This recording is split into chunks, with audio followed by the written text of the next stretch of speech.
नमस्कार जय हिंद साथियों, कैसे आप सभी। मैं राहुल अग्रवाल आपका स्वागत करता हूं आपका अपने इस ऑनलाइन प्लेटफॉर्म पर। दोस्तों आज की क्लास आप सबके लिए यहाँ पर बहुत ज़्यादा खास होने वाली है। जी हाँ दोस्तों, क्योंकि आज की इस क्लास के अंदर हम बात करने वाले हैं आरसीईटी के मोस्ट इंपोर्टेंट क्वेश्चन जो आपसे आरसीईटी के इस बार के एग्जाम के अंदर पूछा जा सकता है। तो बिना किसी तरह के वीडियो को स्टार्ट करता है। सबसे पहला जो क्वेश्चन है जो आपसे यहाँ पर पूछा जा सकता है वो आपको अपने सिम दिख रहा होगा।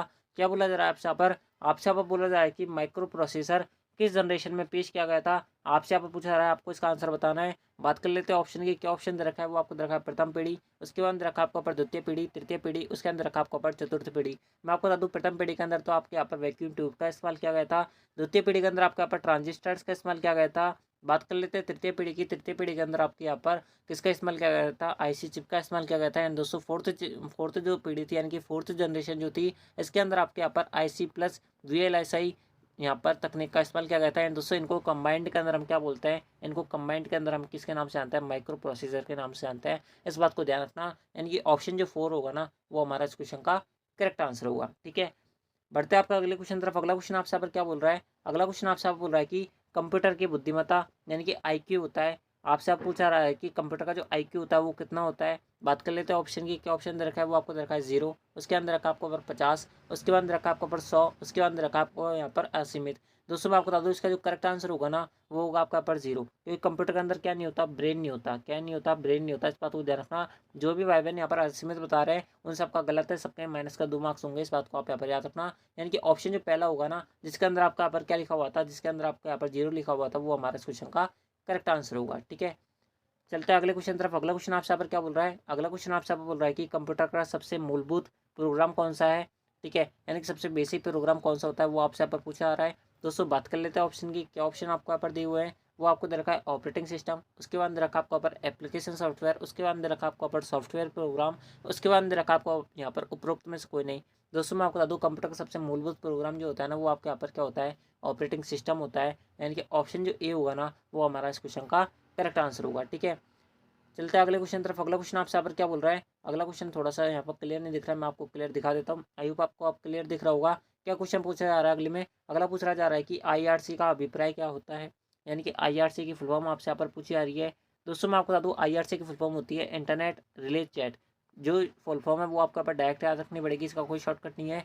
इंटरनेट रिले चैट इसकी फुल फॉर्म होती है। बात कर लेते हैं ऑप्शन की। सबसे पहला ऑप्शन मिल रहा है वो आपको मिल रहा है इंटरनेट रिले चैट।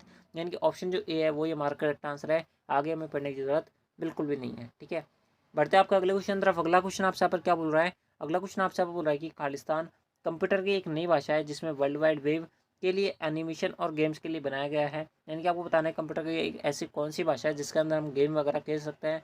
दोस्तों बात कर लेते हैं ऑप्शन के। क्या ऑप्शन दे रखे हैं वो आपको दे रखा है जावा, फिर दे रखा है C++, उसके अंदर रखा आपको यहाँ पर सी, उसके बाद रखा आपको यहाँ पर HTML।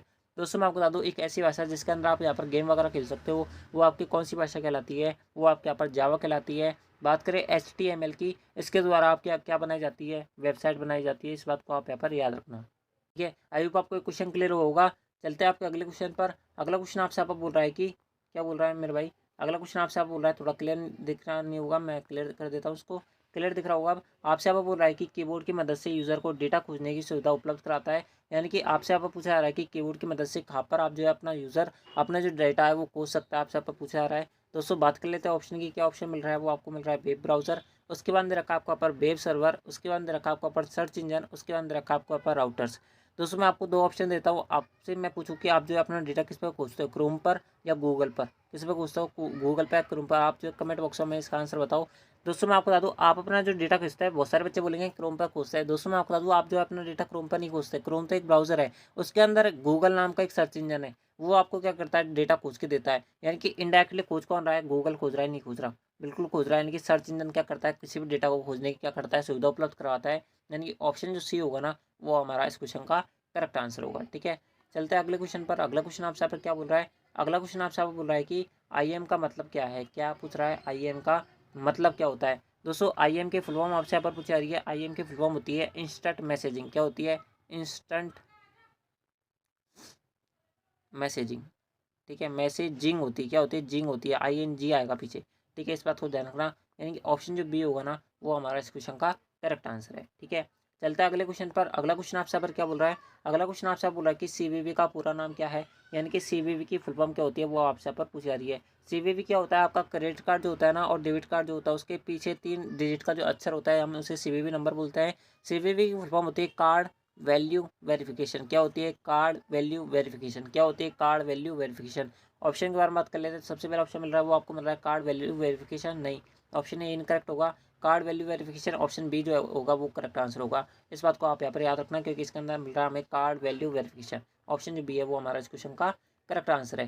ठीक है, चलता है अगले क्वेश्चन पर। अगला क्वेश्चन आपसे यहाँ पर क्या बोल रहा है, अगला क्वेश्चन आपसे बोल रहा है कि रुपए कार्ड किसने जारी किया था, यानी कि आपको बताना है कि रुपए कार्ड जो है कौन से डिपार्टमेंट द्वारा यहाँ पर जारी किया गया था, आपसे यहाँ पर पूछा जा रहा है। बात कर लेते हैं ऑप्शन की। क्या ऑप्शन दे रखा है, वो आपको दे रखा है एनपीसीआई, उसके बाद रखा आपको यहाँ पर मेस्ट्रो, उसके बाद रखा आपको यहाँ पर एसबीआई, उसके बाद रखा आपको यहाँ पर आरबीआई। दोस्तों मैं आपको बता दूँ इसका जो करेक्ट आंसर होगा ना वो होगा आपका यहाँ पर एनपीसीआई। क्या होगा, एनपीसीआई होगा। क्यों होगा, क्योंकि ये राष्ट्रीय भुगतान निगम लिमिटेड है। क्या है, राष्ट्रीय भुगतान निगम लिमिटेड। इसकी फुल फॉर्म होती है, इसकी फुल फॉर्म पूछी जाती है, इसकी फुल फॉर्म होती है national payment corporation of India. National payment corporation of India.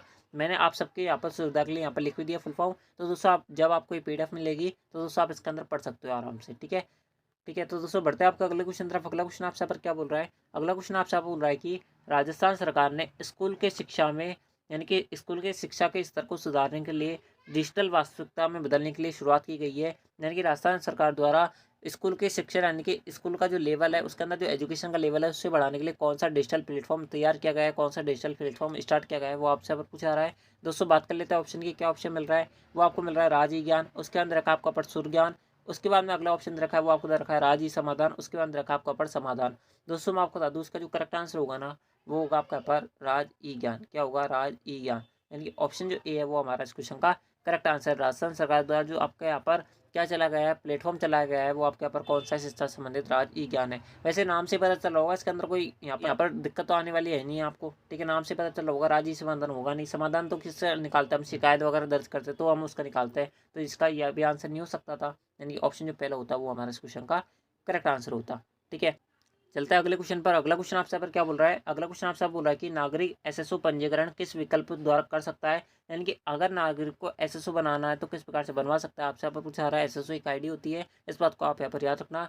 एक एसएसओ बनवाने के लिए आप बामेशा कार्ड, जन आधार कार्ड इनका भी इस्तेमाल कर सकते हो, फेसबुक का भी इस्तेमाल कर सकते हो, आधार कार्ड का भी इस्तेमाल कर सकते हो, जीमेल अकाउंट का भी इस्तेमाल कर सकते हो। यानी कि इन सभी मेथड से आप जो है यहाँ पर क्या बनवा सकते हो, अपनी एसएसओ आईडी के अंदर रजिस्ट्रेशन यानी कि क्या करवा सकते हो, पंजीकरण करवा सकते हो। इस बात को आप यहाँ पर याद रखना। ठीक है दोस्तों, ये क्वेश्चन आपको यहाँ पर डायरेक्ट याद रखना पड़ेगा, इसका कोई शॉर्टकट नहीं है। इसके लिए मैं आपको यहाँ पर कोई भी सुविधा उपलब्ध नहीं करवा सकता, इस बात को आप यहाँ पर याद रखना। ठीक है, सारे फुल फॉर्म वाले क्वेश्चन है तो मैं इसके अंदर बताऊँ आप क्या कर सकता हूँ। ठीक है, बढ़ते हैं आपके अगले क्वेश्चन तरफ। अगला क्वेश्चन आपसे पर क्या बोल रहा है, अगला क्वेश्चन आपसे बोल रहा है कि ईवीएम का पूरा नाम क्या है। ईवीएम क्या होता है, सबसे पहले मैं आपको बता देता हूँ। दोस्तों अगर आपने कभी वोट दिया होगा ना, वोटर आईडी अगर आपकी बनी हुई होगी और आपने कभी वोट दिया होगा तो दोस्तों जिस मशीन पर आप वोट दे के आते हो ना वही आपकी ईवीएम मशीन कहलाती है। इस बात को आप यहाँ पर याद रखना। दोस्तों बात कर लेते हैं इसकी फुल फॉर्म की। इसकी फुल फॉर्म होती है electronic voting machine. Electronic voting machine इसकी फुल फॉर्म होती है। बात करें ऑप्शन की तो दोस्तों ऑप्शन जो पहला होगा इलेक्ट्रॉनिक वोटिंग मशीन, यही हमारा इस क्वेश्चन का करेक्ट आंसर है। ठीक है, यानी ऑप्शन जो ए था वो हमारा इस क्वेश्चन का करेक्ट आंसर था। बढ़ते हैं आपके अगले क्वेश्चन तरफ। अगला क्वेश्चन आपसे पर क्या बोल रहा है, अगला क्वेश्चन आपसे बोल रहा है कि यूजर के बारे में सूचना संग्रहित करने वाली फाइल क्या कहलाती है, क्या कहलाती है, आपसे पर पूछा रहा है। दोस्तों बात कर लेते हैं ऑप्शन की। क्या ऑप्शन मिल रहा है, वो आपको मिल रहा है फाइल, उसके अंदर रखा आपका पर कुकीज़, उसके अंदर रखा आपका पर वेबसाइट, उसके अंदर रखा आपका पर टेम्पलेट। मैं आपको बता दूं यूज़र के बारे में जो सूचना संग्रहित करती है ना उन फाइलों को हम किसके नाम से जानते हैं, कुकीज़ के नाम से जानते हैं। इस बात को आप यहाँ पर याद रखना। यानी कि ऑप्शन जो बी होगा ना वो हमारा इस क्वेश्चन का करेक्ट आंसर होगा। ठीक है दोस्तों, आज ये पीडीएफ के अंदर थोड़ी सी दिक्कत ही आ रही है तो दोस्तों आप थोड़ा सा यहाँ पर एडजस्ट करें। सारी जो पेज है मुझे रिफ्रेश करने पड़ रहे हैं तब जाके क्लियर हो रही है इमेजेस, तो दोस्तों आप थोड़ा सा यहाँ पर एडजस्ट कर सकते हैं। ठीक है दोस्तों, बढ़ते हैं आपका अगले क्वेश्चन तरफ। अगला क्वेश्चन आपसे यहाँ पर क्या बोल रहा है, अगला क्वेश्चन आपसे बोल रहा है कि ऑपरेटिंग प्रणाली जब एक से अधिक प्रक्रिया पर कार्य कर रही होती है तब वह कहलाती है। यानी कि जब आपका ऑपरेटिंग सिस्टम बहुत सारे कार्य एक साथ कर रहा होता है, जैसे अगर आपको मान लो कि एक कंप्यूटर है, इसके अंदर एक तरफ वर्ड की फाइल खुली हुई है, एक तरफ ब्राउजर खुला हुआ है, एक तरफ मूवी चल रही है, एक तरफ आपकी गेम चल रही है, एक तरफ आपने कोई फोटो देख रहे हो। तो दोस्तों जब आपका ऑपरेटिंग प्रणाली जब आपका सिस्टम एक साथ बहुत सारी कार्य कर रहा होता है तो उस प्रक्रिया को क्या कहा जाता है, वो आपसे पर पूछा आ रहा है। दोस्तों मैं आपको बता दूँ उस प्रक्रिया को हम क्या बोलते हैं, उस प्रक्रिया को हम यहाँ पर मल्टीटास्किंग कहते हैं। इस बात को आप यहाँ पर याद रखना। ठीक है, ऑप्शन जो ए होगा वो हमारा इस क्वेश्चन का करेक्ट आंसर है। ठीक है, बढ़ते हैं आपका अगले क्वेश्चन तरफ। अगला क्वेश्चन आपसे यहाँ पर क्या बोल रहा है, अगला क्वेश्चन आपसे बोल रहा है कि डेजी व्हील किस प्रकार का प्रिंटर है वो आपसे पर पूछा जा रहा है। दोस्तों बात कर लेते हैं ऑप्शन की। ऑप्शन मिल रहा है वो आपको मिल रहा है मैट्रिक्स, उसके अंदर रखा आपको ऊपर इम्पैक्ट, उसके अंदर रखा आपको ऊपर लेजर, उसके अंदर रखा आपको ऊपर मैनुअल। मैं आपको बता दूँ डेजीविल जो होता है ना वो आपका ऊपर एक प्रकार का इम्पैक्ट प्रिंटर होता है, इस बात को आप यहाँ पर याद रखना। यानी कि ऑप्शन जो बी है वो हमारा इस क्वेश्चन का करेक्ट आंसर है। ठीक है, बिल्कुल बेसिक सा क्वेश्चन था। बढ़ते हैं आपका अगले क्वेश्चन तरफ। अगला क्वेश्चन आपसे यहाँ पर क्या बोल रहा है? अगला क्वेश्चन आपसे बोल रहा है कि निम्नलिखित में से किस मेमोरी को प्रति सेकंड कई बार रिफ्रेश किया जाता है? यानी कि आपको अपर बताना है कि ऐसी कौन सी मेमोरी है जो प्रति सेकंड कई बार रिफ्रेश होती है। दोस्तों मैं आपको बता दूं, एक ऐसी मेमोरी जो प्रति सेकंड कई बार रिफ्रेश होती है वो आपके यहाँ पर कौन सी मेमोरी कहलाती है? वो आपके यहाँ पर डायनेमिक रैम कहलाती है, इस बात को ध्यान रखना। रैम के दो प्रकार होते हैं, एक होता है डायनेमिक, एक होती है स्टैटिक। डायनेमिक रैम बार बार रिफ्रेश होती है और स्टैटिक रैम जो होती है स्थिर होती है, बार बार रिफ्रेश नहीं होती। रैम की फुल फॉर्म पूछी जाती है, रैम की फुल फॉर्म होती है रैंडम एक्सेस मेमोरी, इस बात को आप यहाँ पर याद रखना। यानी कि ऑप्शन जो ए होगा वो हमारा इस क्वेश्चन का करेक्ट आंसर है। बढ़ते हैं आपका अगले क्वेश्चन तरफ। अगला क्वेश्चन आपसे यहाँ पर क्या बोल रहा है? अगला क्वेश्चन आपसे बोल रहा है कि निम्नलिखित में से कौन से कंप्यूटर की एक सीमा है? यानी कि आपको बताना है कि इनमें से ऐसा कौन सा ऑप्शन दे रखा है जो आपके कंप्यूटर सिस्टम के क्या होती है बाउंडेशन, एक लिमिटेशन होती है, वो आपसे यहाँ पर पूछा जा रहा है। दोस्तों बात कर लेते हैं ऑप्शन की। क्या ऑप्शन दे रखा है? वो आपको दे रखा है स्पीड, उसके बाद दे रखा है आपको ऊपर परिश्रम, उसके बाद दे रखा है आपको ऊपर बुद्धि का भाव, उसके बाद दे रखा है आपको ऊपर शुद्धता। दोस्तों मैंने आपको थोड़ी देर पहले जब आपने यहाँ पर शायद दूसरा जो तीसरा क्वेश्चन था वो, जिसके अंदर मैंने आपको बताया था कंप्यूटर अंदर क्या नहीं होता, ब्रेन नहीं होता। ठीक है, जिसके आदमी के अंदर मान लो कि किसी आदमी के अंदर ब्रेन नहीं है तो दोस्तों आप क्या बोलोगे कि पागल है, यानी कि इसके अंदर सोचने की क्षमता नहीं है। तो दोस्तों उसके अंदर क्या होता है? बुद्धि का अभाव है। क्या है? बुद्धि नहीं है इसके अंदर, तभी तो वो सोच नहीं पा रहा। यानी कि बुद्धि का अभाव क्या होता है? कंप्यूटर के अंदर क्या होता है? एक बाउंडेशन होता है। क्यों होता है? क्योंकि कंप्यूटर के अंदर क्या नहीं होता? दिमाग नहीं होता है। यानी कि ऑप्शन जो सी है वो हमारा इस क्वेश्चन का वो हमारा इस क्वेश्चन का करेक्ट आंसर है, इस बात को आप यहाँ पर याद रखें। ठीक है, बढ़ते हैं आपका अगले क्वेश्चन तरफ। अगला क्वेश्चन आपसे यहाँ पर क्या बोल रहा है? अगला क्वेश्चन आपसे यहाँ पर बोल रहा है कि प्री डिफाइंड फॉर्मूले होते हैं जो सतही गणना का कार्य करता है। यानी कि आपको बताना है कि प्री डिफाइंड फॉर्मूले कौन से कहलाते हैं जो सतही गणना कर लेते हैं। दोस्तों बात कर लेते हैं ऑप्शन की। क्या ऑप्शन मिल रहा है? वो आपको मिल रहा है फंक्शन, उसके बाद रखा आपको यहाँ पर वर्ल्ड रैप, उसके अंदर रखा आपको यहाँ पर ऑटो सम, उसके बाद रखा आपको यहाँ पर लॉजिकल। दोस्तों मैं आपको बता दूँ प्री डिफाइंड फॉर्मूले जो होते हैं ना वो आपके यहाँ पर क्या कहलाता है? वो आपके यहाँ पर फंक्शंस कहलाते हैं। यानी कि ऑप्शन जो ए है वो हमारा इस क्वेश्चन का करेक्ट आंसर है। ठीक है, चलते हैं आपके अगले क्वेश्चन पर। अगला क्वेश्चन मैं आपको बताऊं इससे पहले अगर किसी भाई ने अब तक वीडियो को लाइक नहीं किया ना तो वीडियो को लाइक कर देना, चैनल को सब्सक्राइब जो कर लेना, क्योंकि सारा अच्छा कंटेंट हम आपको प्रोवाइड करवा रहे हैं। फ्री में आपको पीडीएफ प्रोवाइड करवा रहे हैं, फ्री में नोट्स दे रहे हैं, फ्री में जो वीडियोज है वो एज ए टेस्ट के रूप में आपको प्रोवाइड करवा रहे हैं। इसके अलावा सबसे अच्छी और सबसे अपडेटेड हम आपको इन्फॉर्मेशन दे रहे हैं। तो दोस्तों अभी भी अगर आपने वीडियो को लाइक नहीं किया तो वीडियो को लाइक कर देना, चैनल को सब्सक्राइब जो कर लेना। एंड दोस्तों आपका क्लासों के बारे में क्या फीडबैक है वो आप हमें कमेंट बॉक्स में जरूर बताना। आपका एक भी क्वेश्चन अपने पेपर के अंदर बाहर नहीं जाएगा, इस बात की मेरी गारंटी। हमारी क्लासेस से एक भी क्वेश्चन बाहर नहीं जाएगा, इस बात की भी मेरी गारंटी है। तो दोस्तों आपको जस्ट पढ़ना है, आपका काम बस पढ़ने का, पढ़ाने का काम हमारा है। तो दोस्तों आप जो है यहाँ पर ध्यान से पढ़ो बस। ठीक है, आपको बस ये काम करना है। एंड दोस्तों आपको इस वीडियो को लाइक करते रहना है, अपने दोस्तों के साथ शेयर करते रहना है, दोस्तों चैनल को सब्सक्राइब करते रहना है। बस आपको ये काम है, बाकी आपका और कुछ काम नहीं है, आपका बस पढ़ने का काम है इसके अलावा। ठीक है, तो दोस्तों चलते हैं आपके अगले क्वेश्चन पर। अगला क्वेश्चन आपसे यहाँ पर क्या बोल रहा है? अगला क्वेश्चन आपसे बोल रहा है कि MS एक्सेल फॉर्मूला की सेल एड्रेस $A $4 का प्रतिनिधित्व करता है। यानी कि आपको बताना है कि डॉलर किस सिंबल को यानी कि किस चीज़ को शो करता है, वो आपसे यहाँ पर पूछा जा रहा है। दोस्तों मैं आपको बता दूं, जब भी आपको यहाँ पर डॉलर दिख जाए ना, ये आपके यहाँ पर एब्सोल्यूट सेल रेफरेंस को क्या करता है? प्रदर्शित करता है। इनका ऑप्शन जो बी होगा ना वो हमारा इस क्वेश्चन का करेक्ट आंसर होगा, इस बात को आप यहाँ पर याद रखें। ठीक है, चलते हैं आपके अगले क्वेश्चन पर। अगला क्वेश्चन आपसे पर क्या बोल रहा है? अगला क्वेश्चन आपसे बोल रहा है कि दस्तावेजों को डिजिटली रूप से सत्यापित करने के लिए सुविधाजनक तरीका है। यानी कि अगर आप अपने डिजिटली अपने जो डॉक्यूमेंट है उनको क्या करवाना चाहते हो, यहाँ पर सत्यापित यानी कि वेरिफिकेशन करवाना चाहते हो उनका, तो उस आपसे यहाँ पर पूछा जा रहा है किस प्रकार से करा सकते हो। बात कर लेते हैं ऑप्शन की। क्या ऑप्शन मिल रहा है? वो आपको मिल रहा है राज ई वॉलेट, उसके अंदर रखा आपको ऊपर गूगल, उसके बाद रखा आपको ऊपर माइक्रोसॉफ्ट, उसके बाद रखा आपको ऊपर इनमें से कोई नहीं। दोस्तों मैं आपको बता दूँ ऑप्शन जो ए होगा ना राज ई वॉलेट, वो हमारा इस क्वेश्चन का करेक्ट आंसर होगा, इस बात को आप यहाँ पर याद रखें। ठीक है, चलते हैं आपके अगले क्वेश्चन पर। अगला क्वेश्चन आपसे यहाँ पर क्या बोल रहा है? अगला क्वेश्चन आपसे बोल रहा है कि ऑनलाइन बैंकिंग को जाना जाता है, यानी कि ऑनलाइन बैंकिंग के क्या क्या नाम है वो आपसे पर पूछा रहा है, और क्या क्या नाम है मतलब वही पूछा जा रहा है। बात कर लेते हैं ऑप्शन की। क्या ऑप्शन आपको दे रखे हैं? वो आपको दे रखा है इंटरनेट बैंकिंग, बिल्कुल हम ऑनलाइन बैंकिंग को जानते हैं। नेट बैंकिंग इस नाम से भी जानते हैं, ई बैंकिंग इस नाम से भी जानते हैं, वर्चुअल बैंकिंग इस नाम से भी जानते हैं। यानी ऑप्शन जो डी होगा उपरोक्त सभी जो होगा वो हमारा इस क्वेश्चन का करेक्ट आंसर होगा, इस बात को आप यहाँ पर याद रखें। दोस्तों चलते हैं आपका अगले क्वेश्चन पर। अगला क्वेश्चन आपसे पर क्या बोल रहा है? अगला क्वेश्चन आपसे बोल रहा है कि आर्थिक रूप से कमजोर वर्गों तक वित्तीय सेवा पहुंचाने के लिए खाता खोला गया है। यानी कि आपको बताना है कि जो आपकी ईडब्ल्यूएस कैटेगरी के अंदर जो कैंडिडेट आते हैं, यानी कि जो फैमिलीज आती है उनके लिए कौन सा खाता खोला गया है। दोस्तों मैं आपको बता दूं उनके लिए आपके यहाँ पर जनधन खाता खोला गया है, इस बात को आप याद रखना। ईडब्ल्यूएस कैटेगरी कोई फिक्स नहीं है, बाकी जितनी भी कास्ट होती है उनके अंदर ही खाता खोला जाता है, इस बात को ध्यान रखना। जनधन खाता जो होगा वो हमारा इस क्वेश्चन का करेक्ट आंसर होगा। ठीक है, बढ़ते हैं आपका अगले क्वेश्चन पर। अगला क्वेश्चन आपसे यहाँ पर क्या बोल रहा है, अगला क्वेश्चन आपसे बोला है कि राष्ट्रीय मतदाता सेवा पोर्टल कब लॉन्च किया गया था। ठीक है, तो दोस्तों मैं आपको बता दूं, मतदाता पोर्टल जो है ना वो मतदाता दिवस पर आपका यहाँ पर क्या किया गया था, लॉन्च किया गया था। दोस्तों आपको पता होना चाहिए कि मतदाता दिवस कब आता है। दोस्तों मैं आपको बता दूं, मतदाता दिवस जो होता है वो आपका यहाँ पर कब आता है, 25 जनवरी को आता है।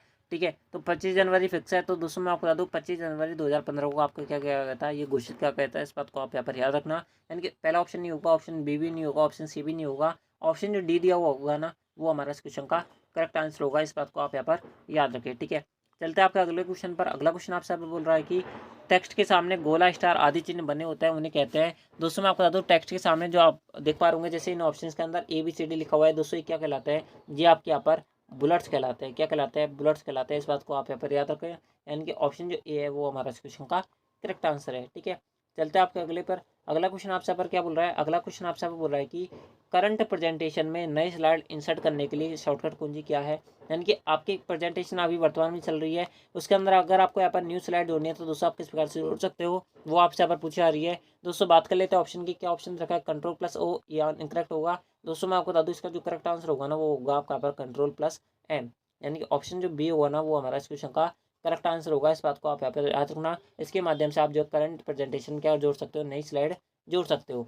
अगला अगला बोल रहा है कि आपसे यहाँ पर हाइपरलिंक इंसर्ट करने के लिए शॉर्टकट कुंजी क्या होती है। दोस्तों मैं आपको बता दूं, हाइपरलिंक इंसर्ट करने की जो शॉर्टकट की होती है ना वो होती है आपके यहाँ पर Ctrl+K। बहुत सारे भाई बहन सोच रहे होंगे Ctrl+H होनी चाहिए थी।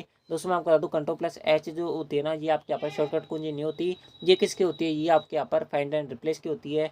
तो दोस्तों बात करें इस ऑप्शन की, इस क्वेश्चन की, तो दोस्तों मैं आपको बता दूं इसका जो करेक्ट आंसर होगा वो होगा आपका यहाँ पर ऑप्शन बी। ठीक है, इस बात को आप यहाँ पर याद रखना। चलते हैं आपके अगले क्वेश्चन पर। अगला क्वेश्चन आपसे पर क्या बोल रहा है, अगला क्वेश्चन आपसे बोल रहा है कि डाटा का प्रबंधन और रखरखाव के खालिस्तान जाता है। दोस्तों क्वेश्चन थोड़ा सा मिसप्रिंट हो रखा है, इसके अंदर लिखना होना चाहिए था कि डाटा का प्रबंधन और रखरखाव कहाँ किया जाता है, वो आपसे पूछा जाना था। दोस्तों इसके अंदर मैं आपको बता दूँ, इसका जो करेक्ट आंसर होगा वो होगा आपका पर गूगल ड्राइव। गूगल ड्राइव के अंदर आपने देखा होगा कि आप जो अपने डेटा को क्या करते हो, यहाँ पर सुरक्षित रखते हो, यानी कि रखरखाव करते हो, बैकअप के रूप में यहाँ पर रखते हो। यानी कि ऑप्शन जो डी होगा वो हमारा इस क्वेश्चन का करेक्ट आंसर होगा। ठीक है, तो दोस्तों बढ़ते हैं आपके अगले क्वेश्चन पर। अगला क्वेश्चन आपसे यहाँ पर क्या बोल रहा है, अगला क्वेश्चन आपसे यहाँ पर बोला जा रहा है कि माइक्रोसॉफ्ट वर्ड का एक तरीका है जो आपके द्वारा दस्तावेज में किए गए बदलाव को मॉनिटर करता है। ठीक है दोस्तों, यहाँ पर आपको नहीं आएगा, यहाँ पर क्या आएगा, को आएगा। ठीक है, इस बात को आप यहाँ पर याद रखना। ठीक है, को आएगा। तो दोस्तों इस प्रकार से ये क्वेश्चन बनता है। तो दोस्तों मैं आपको बता दूँ, एक ऐसा फीचर जो आपके यहाँ पर माइक्रोसॉफ्ट वर्ड के अंदर किए गए बदलाव को मॉनिटर करता है वो क्या कहलाता है, वो आपका पर ट्रैक चेंज कहलाता है। इस बात को ध्यान रखना। ऑप्शन जो बी होगा वो करेक्ट आंसर होगा। कहाँ मिलता है ऑप्शन, ये आपको मिलता है रिव्यू टैब के अंदर। कहाँ पर मिलता है, रिव्यू नाम का जो टैब होता है ना उसके अंदर देखने को मिलता है। इस बात को आप यहाँ पर याद रखना। ठीक है, चलता है आपके अगले अगले क्वेश्चन पर। अगला क्वेश्चन आपसे बोल रहा है कि निम्नलिखित में से कौन सा वायरलेस संचार का समर्थन या उपयोग करता है, यानी किसके थ्रू आप जो है वायरलेसली यहाँ पर कनेक्ट हो सकते हो, वो आपसे यहाँ पर पूछा जा रहा है। दोस्तों मैं आपको बता दूँ, इसका जो करेक्ट आंसर होगा ना वो होगा आपका यहाँ पर GRPS। इसकी फुल फॉर्म होती है जनरल, ठीक है, ये आपको यहाँ पर डायरेक्ट याद रखना पड़ेगा। इस बात को ध्यान रखना, जनरल पैकेट रेडियो सिस्टम इसकी फुल फॉर्म होती है। यानी कि GPRS जो होगा वो हमारा इस क्वेश्चन करेक्ट आंसर है। ऑप्शन जो ए है वो हमारा इस क्वेश्चन का करेक्ट आंसर है। इस बात को आप यहाँ पर याद रखें। ठीक है, चलते हैं आपका अगले क्वेश्चन पर। अगला क्वेश्चन आपसे बोल रहा है कि एक ऐसी कुंजी जो किसी फंक्शन को चालू या बंद करती है उसे खालिस्तान कुंजी कहा जाता है।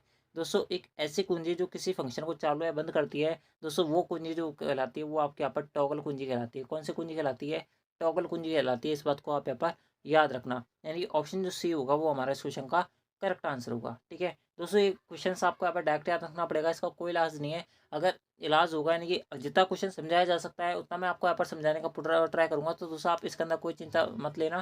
ठीक है, तो दोस्तों बढ़ते हैं आपका अगले क्वेश्चन पर। अगला क्वेश्चन आपसे पर क्या बोल रहा है, अगला क्वेश्चन आपसे बोल रहा है कि डोमेन नेम का पता लगाने और इसे इंटरनेट प्रोटोकॉल एड्रेस में अनुवाद करने के लिए निम्नलिखित में से कौन सा उत्तरदायी होता है, आपसे यहाँ पर पूछा जा रहा है। दोस्तों बात कर लेते हैं ऑप्शन की। क्या ऑप्शन रखा है, वो आपको रखा है HTTP, उसके अंदर रखा आपका पर HTTPS, उसके अंदर रखा आपका पर URL, उसके अंदर रखा आपका पर DNS।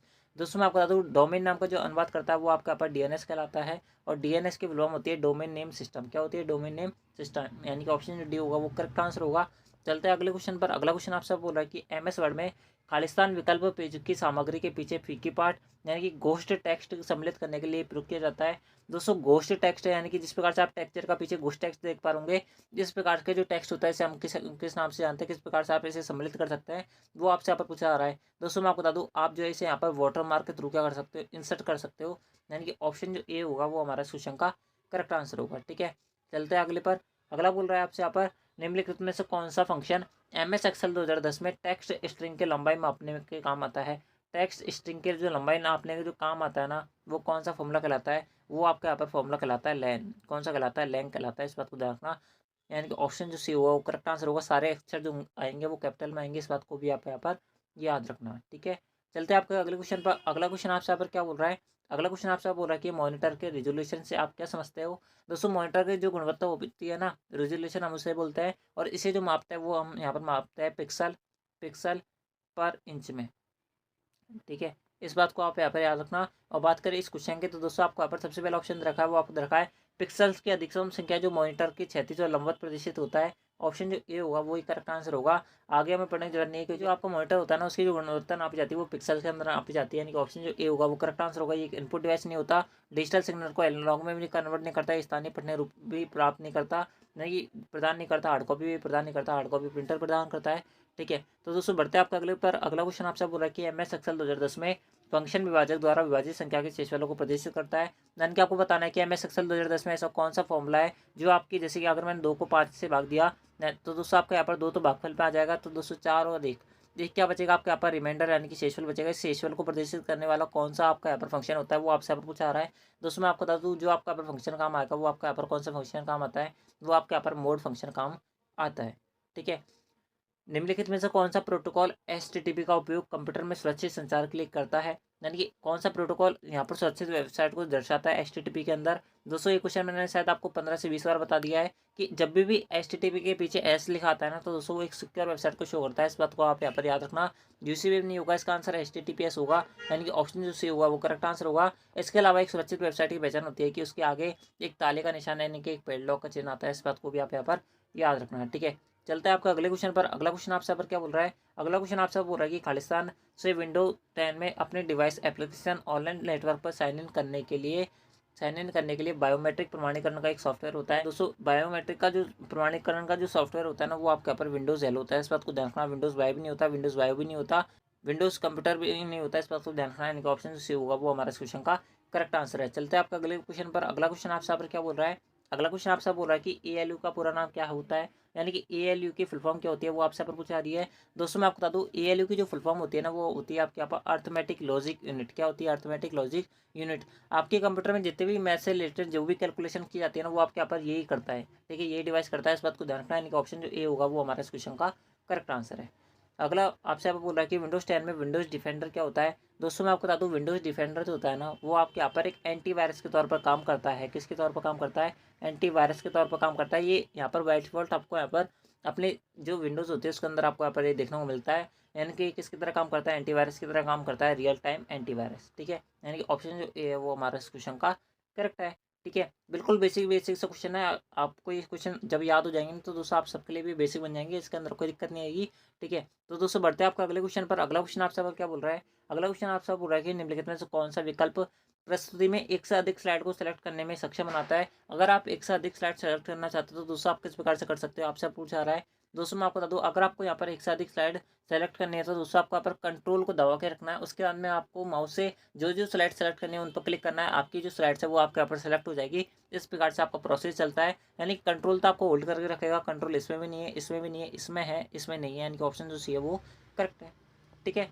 अगर आपको डायरेक्ट अगर क्वेश्चंस पता है, इनका आंसर पता है, तो दोस्तों आपको इसके अंदर कोई दिक्कत ही नहीं आने वाली है, ठीक है। एंड दोस्तों मैं आपको जो क्वेश्चन बता रहा हूँ ना, इनका ऑप्शन भी आपको यहाँ पर अपने पेपर के अंदर चेंज देखने को नहीं मिलेंगे। बिल्कुल एज इट इज जो मैंने अगर आपको यहाँ पर ऑप्शन ए के अंदर मेन फ्रेम बताया ना, तो वहाँ पे भी आपको मेन फ्रेम में मिलेगा। इसके अंदर कोई दिक्कत नहीं आने वाली है। तो दोस्तों आपको सिंपल ही रटने हैं, ठीक है। इन शॉर्ट बात करें तो यही होती है, ठीक है। चलते हैं आपका अगले क्वेश्चन पर। अगला क्वेश्चन आपसे बोला कि कार्य प्रदर्शन और भंडारण के आधार पर सबसे तेज कंप्यूटर कौन सा है। कंप्यूटर के टोटल 4 प्रकार होता है। सबसे तेज जो कंप्यूटर होता है वो होता है आपका पर super computer. Main frame computer हमारे व्यक्तिगत जीवन में जैसे सरकारी कर्मचारी वगैरह जो यूज़ लेता है, और आपके इंस्टीट्यूट में जो कंप्यूटर लगे हुए हैं ना, वो सारे मेन फ्रेम कंप्यूटर है। सुपर कंप्यूटर का इस्तेमाल कौन करता है, जो वैज्ञानिक होता है ना वो करते हैं।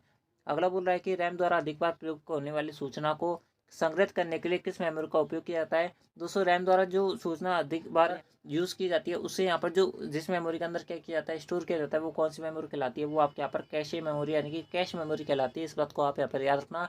सबसे तेज और सबसे कम जो इकाई की मेमोरी होती है वो आपके यहाँ पर कैश मेमोरी होती है। इस बात को आप यहाँ पर याद रखिए, ठीक है।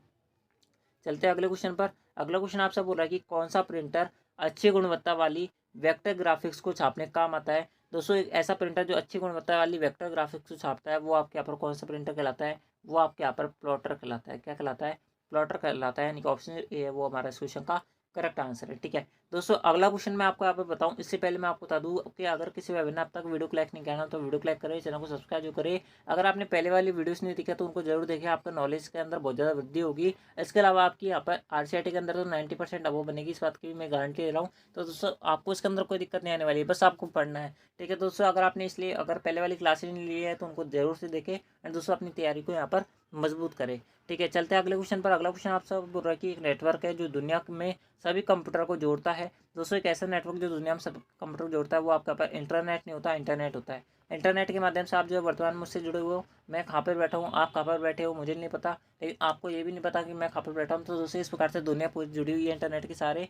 ठीक है, चलते हैं आपके अगले क्वेश्चन पर। अगला क्वेश्चन आपसे बोल रहा है कि प्रधानमंत्री जनधन योजना की शुरुआत कब की गई थी? दोस्तों मैं आपको बता दूं प्रधानमंत्री जनधन योजना जो है ना, आपको पता होगा जनधन योजना के बारे में। जनधन योजना स्टार्ट की गई थी आपके यहाँ पर सितंबर सितंबर 2014 के अंदर। इस बात को आप यहाँ पर याद रखना, आपको डायरेक्ट डेट पता होनी चाहिए, यानी कि ऑप्शन जो बी होगा ना वो करेक्ट आंसर होगा। ठीक है, ये क्वेश्चन ट्रेंडिंग में है अभी, तो दोस्तों आपसे यहाँ पर पूछा जा सकता है, इस बात को आप यहाँ पर याद रखिए। ठीक है, चलते हैं आपके अगले पर। अगला क्वेश्चन आपसे बोल रहा है कि BSVY। ठीक है, इस योजना के बारे में आपको बताऊंगा। योजना के तहत सामान्य बीमारी पर हो जाने वाली पर दी जाने वाली राशि क्या है? यानी कि अगर आपको सामान्य बीमारी हो जाती है तो दोस्तों अगर आप इस योजना के अंतर्गत आते हैं तो दोस्तों आपको कौन सी राशि सहायता के रूप में दी जाएगी वो आपसे यहाँ पर पूछा रही है। मैं आपको बता दूँ इसकी जो फुल फॉर्म है, इसकी फुल फॉर्म है भामाशाह सृजन बीमा योजना। क्या होती है? भामाशाह सृजन बीमा योजना होती है। इस बात को भी आप यहाँ पर याद रखना, भामाशाह सृजन, ठीक है, बीमा योजना। ठीक है, पूरी फुल फॉर्म मैंने लिखूंगा, आप लिख लेना। इसका जो करेक्ट आंसर होगा ना वो होगा आपका यहाँ पर ऑप्शन सी, 30,000 रुपये आपको सामान्य बीमारी पर यहाँ पर दी जाते हैं। ठीक है, चलते हैं आपका अगले क्वेश्चन पर। अगला क्वेश्चन आपसे बोल रहा है कि निम्नलिखित में से कौन सा औसत का सही सूत्र है? एवरेज का सही सूत्र कौन सा होता है वो आपको और बताना है। एवरेज का अगर आपने कभी फॉर्मूला पढ़ा होगा तो दोस्तों आपको पता होगा एवरेज किस प्रकार से निकालते हैं। टोटल एवरेज आएगा, इन दोनों के बीच में क्या आएगा, एक यहाँ पर रेशियो आएगा, यानी कि ऑप्शन जो ए होगा वो हमारे इस क्वेश्चन का करेक्ट आंसर है। ठीक है, एवरेज का फॉर्मूला लगाना था, आपको पता होगा तो दोस्तों आप इस क्वेश्चन को बना पाओगे। ठीक है, चलते हैं आपका अगले क्वेश्चन पर। अगला क्वेश्चन आपसे पर क्या बोल रहा है? अगला क्वेश्चन आपसे बोल रहा है कि निम्नलिखित में से किस फॉर्मूला का उपयोग संबंधित रिकॉर्ड का पता लगाने के लिए किया जाता है? अगर आपको संबंधित रिकॉर्ड का पता लगाना है तो दोस्तों आपको यहाँ पर कौन से फॉर्मूले का इस्तेमाल करना पड़ेगा? इसके लिए आपको यहाँ पर व्हील लूप का फॉर्मूला का इस्तेमाल करना पड़ेगा, यानी कि ऑप्शन जो ए होगा ना वो करेक्ट आंसर होगा। ठीक है, चलते हैं आपका अगले क्वेश्चन पर। अगला क्वेश्चन आपसे पर क्या बोल रहा है? अगला क्वेश्चन आपसे बोल रहा है कि निम्नलिखित में से कौन सा फंक्शन का प्रयोग अज्ञात वैल्यू का पता लगाने और इसके वैल्यू का पूर्वानुमान लगाने के लिए किया जाता है? दोस्तों मैं आपको बता दूं अज्ञात वैल्यू का पता लगाने के लिए आप किस फॉर्मूले का इस्तेमाल करते हो? आप इसके अंदर यहाँ पर गोलसिक नाम के फॉर्मूले का इस्तेमाल करते हो, इस बात को आप यहाँ पर याद रखना, यानी ऑप्शन जो बी होगा वो करेक्ट आंसर होगा। ठीक है, चलते हैं आपके सेकंड लास्ट क्वेश्चन पर एंड दोस्तों उसके बाद आपकी क्लास खत्म हो जाएगी, फिर आपकी नेक्स्ट क्लास बाद में आएगी। ठीक है, बढ़ते हैं आपका अगले क्वेश्चन पर। अगला क्वेश्चन आपसे फिर क्या बोल रहा है? अगला क्वेश्चन आपसे बोल रहा है कि पावरपॉइंट पे स्लाइड चेंज होने पर प्रभाव प्रदर्शित होता है उसे क्या कहते हैं? जब एक स्लाइड से दूसरी स्लाइड पे जाते हैं उसके बीच में जो प्रभाव आते हैं, जो इफेक्ट्स आते हैं वो क्या कहलाता है, वो आपसे पर पूछा जा रहा है। दोस्तों मैं आपको बता दूं यहाँ पर क्या ऑप्शन दे रखा है, वो आपको दे रखा है स्लाइड ट्रांजिशन, उसके अंदर रखा आपको पर एनिमेशन, उसके अंदर रखा आपको पर स्लाइडर एनिमेशन, उसके अंदर रखा आपको पर स्लाइडर इफेक्ट।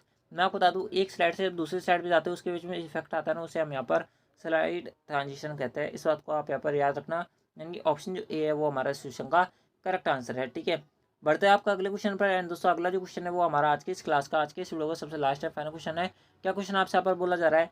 इस क्वेश्चन के अंदर आपसे आप बोला जा रहा है कि MS आउटलुक 2010 का मुख्य उपयोग क्या होता है? दोस्तों मैं आपको बता दूं MS आउटलुक जो होता है ना एक तरीके से यहाँ पर ईमेल की तरह काम करता है, इस बात को आप यहाँ पर याद रखना। ये क्वेश्चन मैंने आपको यहाँ पर 5 से 6 बार बताया, इस बार वापस बता रहा हूँ क्योंकि स्टार मार्क वाला क्वेश्चन है, इस बात को आप यहाँ पर याद रखना। आउटलुक का जो प्रयोग करता है वो किसके अंदर करता है? ड्राइव के अंदर करता है? नहीं करते। इसका उपयोग गणना करने वाली एप्लीकेशन में किया जाता है? नहीं। इसका उपयोग ईमेल एप्लीकेशन के रूप में किया जाता है? बिल्कुल किया जाता है। ऑप्शन जो सी होगा वो करेक्ट आंसर होगा। वेब ब्राउजिंग के लिए भी नहीं किया जाता। ठीक है, इस बात को आप यहाँ पर याद रखना है। ठीक है, तो दोस्तों इस प्रकार से ये थे आपके यहाँ पर RCET के मोस्ट इंपॉर्टेंट क्वेश्चन, जो कि मैंने आपको बहुत कम समय के अंदर सारे क्वेश्चन समझा कर कराने का ट्राई करा है। आई होप आपको सारे क्वेश्चन समझ बैठे होंगे। आपके कितने क्वेश्चन से हुए वो आप हमें कमेंट बॉक्स में जरूर बता देना। ठीक है, और आपको ये वीडियो कैसा लगा वो भी आप हमें कमेंट बॉक्स में जरूर बता देना। अगर आपको ये वीडियो पसंद आए तो वीडियो को लाइक कर देना, चैनल को सब्सक्राइब जो कर लेना। अगर आपने पहले वाली वीडियोज नहीं देखे तो उनको देख लेना। बात करें PDF की तो दोस्तों PDF जो है आपको हमारे टेलीग्राम चैनल से मिल जाएगी। आपने अब तक हमारे टेलीग्राम चैनल को ज्वाइन नहीं किया तो ज्वाइन कर लेना। वहाँ पर आपको सबसे पहले फोटोज़ वगैरह भी देखने को मिलती है, इस बात को आप यहाँ पर याद रखना। दोस्तों आप जो टेलीग्राम चैनल को जरूर ज्वाइन करना। ठीक है, तो दोस्तों आज की इस क्लास के अंदर बस इतना ही। अगर आपने पहले वाली वीडियोस नहीं देखे तो देख लेना, आपको इसी चैनल की प्लेलिस्ट में अब तक सारी वीडियो जो हमने अपलोड कर रखी है वो आपको एक ही जगह देखने को मिल जाएगी, आपको उसके अंदर कोई दिक्कत नहीं आने वाली है। तो दोस्तों मिलता है आपको नेक्स्ट RCT वाली वीडियो के अंदर, जब तक ले जय हिंद, जय भारत, जय Hindustan. Thanks for watching, thank you.